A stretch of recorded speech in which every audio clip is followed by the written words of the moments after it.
अस्सलामुअलैकुम रहमतुल्लाहि बरकातुहू। औज़ु बिल्लाहि मिनश्शैतानिर्रजीम। बिस्मिल्लाहिर रहमानिर रहीम। रब्बी यस्सिर वला तुअस्सिर व तम्मिम बिल खैर।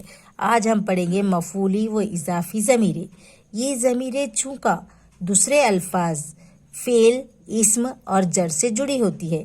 फ़ेल यानी काम, इस्म यानी नाम और जर यानी ज़ेर से जुड़ी होती हैं, इसलिए इन्हें क्या ज़माइर मुत्तसिला भी यानी जुड़ी हुई ज़माइर भी कहा जाता है।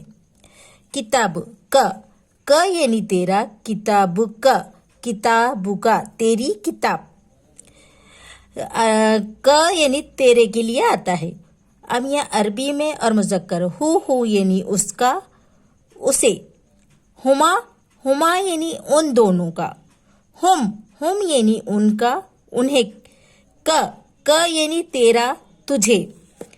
कुमा यानी तुम दोनों का। कुमा तुम दोनों का। कुम यानी तुम सबका, तुम्हें।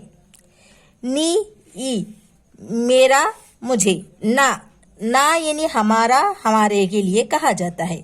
अब मुअन्नस का पढ़ेंगे। मुअन्नस यानी लड़की, मुज़क्कर यानी आदमी, और आदमी के लिए कहा जाता है और औरत के लिए मुअन्नस कहा जाता है। हा यानी इसका, इसे।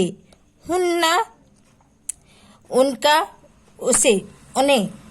की यानी तेरी, तुझे। कुन्ना यानी तुम्हारा, तुम्हें। आज के लिए इतना ही, आगे के एपिसोड में आपको बताऊंगी।